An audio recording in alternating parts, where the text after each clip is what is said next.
I grew this giant squash in my garden, and now you're gonna watch me prepare it 5 different ways. That's right, we're doing a squash flight. So this is Bernadette, the giant butternut squash. She harvested herself a little early from the garden, but you know, with butternut and those nice sweet notes, I think we're gonna be able to make some really unique pairings today.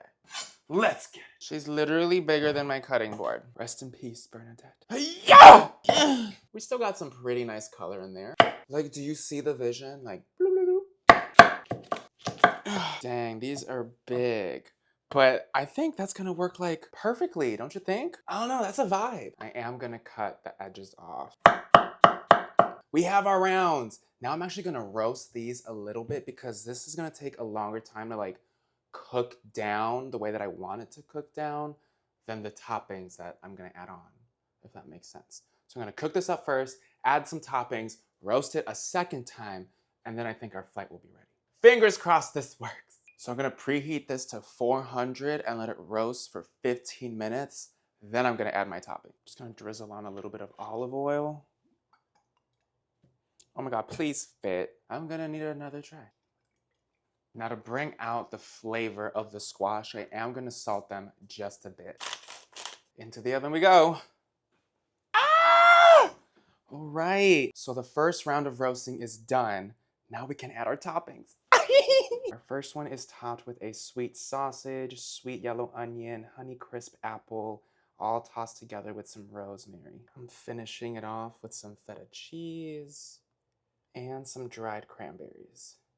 Trust the process with this one. This one's gonna be topped off with black beans, some salt and paprika, and some queso fresco. After roasting, I'm adding on some final toppings too. This one's gonna get goat cheese, peaches, and a little bit of brown sugar. This one's gonna get bacon, some salted pumpkin seeds, a little nutmeg, ground cinnamon, and some maple syrup. The last one's gonna get some marinara, mozzarella, oregano, pepperoni, and finally some Parmesan. Now I'm gonna roast these for 10 or 15 more minutes. Now that it's roasted, the final touch is a balsamic glaze. Now that it's roasted, our final touches are avocado, pickled red onion, plain Greek yogurt, which I use as a substitute for sour cream. Finally, some freshly chopped cilantro. Abundance! Wow. Let's try and rate them. They've definitely softened up a bit, so I'm not gonna be able to like pick them up. Look at that bite. It's like a little slice of pie.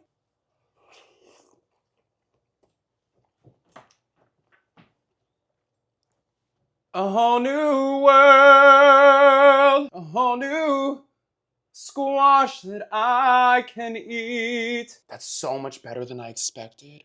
The sweetness on that sausage, apple, and onion really complement that butternut squash. Ugh, but I will say, the butternut squash wasn't fully matured. It kind of harvested itself a bit early, so it doesn't have its like full depth of sweetness, but it's slightly there, definitely there enough to complement what's going on here. And then you get that like sharpness from the feta, and then that sharp sweetness from the cranberry. I'm gagged. That is so good. That's a solid 9 out of 10. Look at the bite on that one. I'm really excited about this one because like you can't go wrong with bacon, right? Oh my God. That is so good! I'm sorry. It's just really good. The bacon is literally cooked perfectly. You get a really nice crunch there from the pumpkin seed. And then the sweetness of that maple syrup with the cinnamon and nutmeg is so good. It's like a savory dessert. I'll give that one an 8 out of 10 if I'm comparing it to the first one. Oh my God, there's a whole party on this one. Oh my God. So far we ain't got no misses. That is so good. Definitely more on the savory side. I'm gonna give that one a 7 out of 10 just because I really like what's going on with the sweetness on the squash. But really good, especially with that nice little kick from the pickled onion. Delicioso. Oh, that looks so good. Not my favorite. The pepperoni surprisingly kind of throws me off with the squash. I'll give that a 6 out of 10. Ugh! Get inside me! Oh.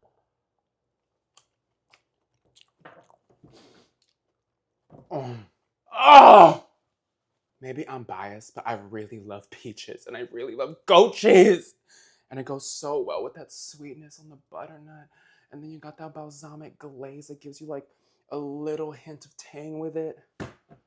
1,000 out of 10. Abundance! Which one of these would you try?